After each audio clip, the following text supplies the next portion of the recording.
Hai semua, video ini merupakan sambungan kepada standard kandungan 7.1 iaitu sistem endokrin manusia. Hari ini kita akan melihat punca dan juga kesan ketidakseimbangan hormon.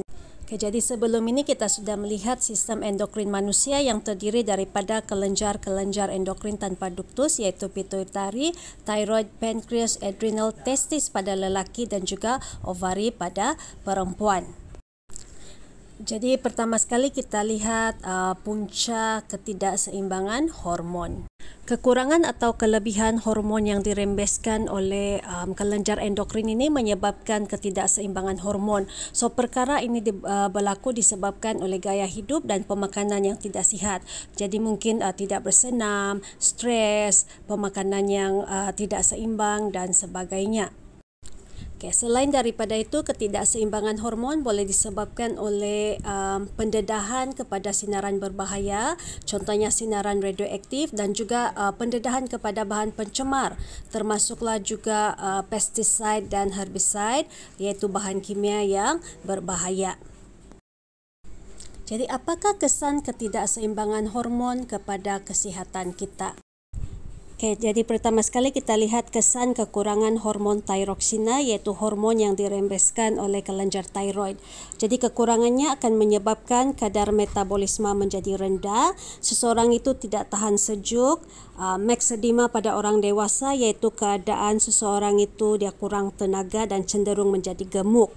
Manakala pada kanak-kanak boleh menyebabkan kretinisme iaitu keadaan yang mana perkembangan fizikal dan mental terbantut pada kanak-kanak tersebut. Okay, kemudian bahagian leher akan membengkak disebabkan oleh pembesaran kelenjar thyroid dan keadaan ini kita panggil sebagai goiter. Manakala hormon thyroxina yang berlebihan akan menyebabkan kadar metabolisme tinggi, berpeluh dan sentiasa berasa panas, sukar tidur dan kuat selera makan, cenderung menjadi kurus, pembesaran kelenjar thyroid dan bola mata yang menonjol keluar. Okay, hormon pertumbuhan pula, hormon pertumbuhan ini dirembeskan oleh kelenjar pituitari. So kekurangan hormon pertumbuhan ini akan menyebabkan kekerdilan. Apabila hormon pertumbuhan yang berlebihan pula, ia akan menyebabkan pertumbuhan itu tidak terkawal. Jadi ini menyebabkan akromegali ataupun kita panggil sebagai kegergasian. Okay, giantism. Jadi boleh nampak dia punya saiz itu lebih besar daripada normal. Okay, next kita lihat kesan kekurangan hormon antidiuresis ADH juga dirembeskan oleh kelenjar pituitari ya. Jadi kekurangan hormon ini akan menyebabkan diabetes insipidus yang mana air tidak dapat diserap semula di ductus dan ini menyebabkan seorang itu menghasilkan urin yang berlebihan, air kencing berlebihan dan sentiasa berasa dahaga. Maksudnya air itu tidak dapat digunakan oleh sel di dalam badan.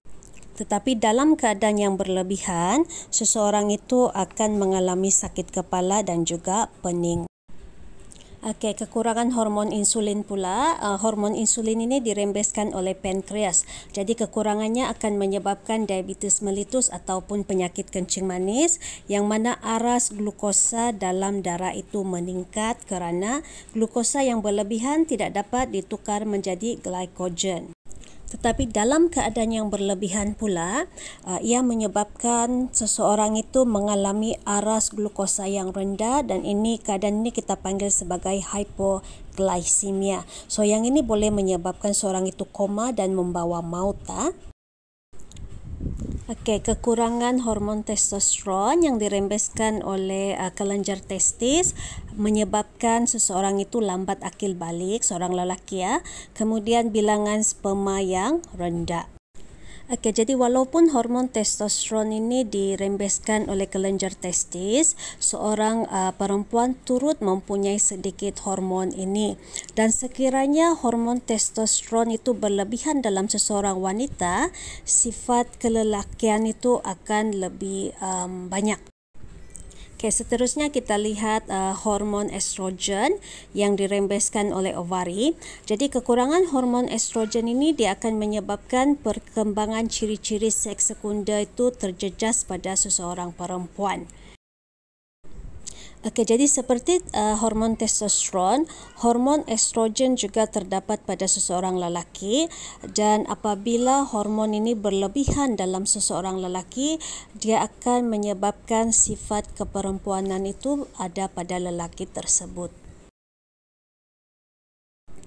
Okey, jadi kita ada satu lagi hormon yang dirembeskan oleh ovari, iaitu hormon progesteron, di mana kekurangan hormon progesteron dia akan menyebabkan masalah haid, menyebabkan sakit kepala, sembelit serta keguguran kandungan. Okey, itu saja untuk hari ini you guys. Thank you very much. Bye. Stay safe.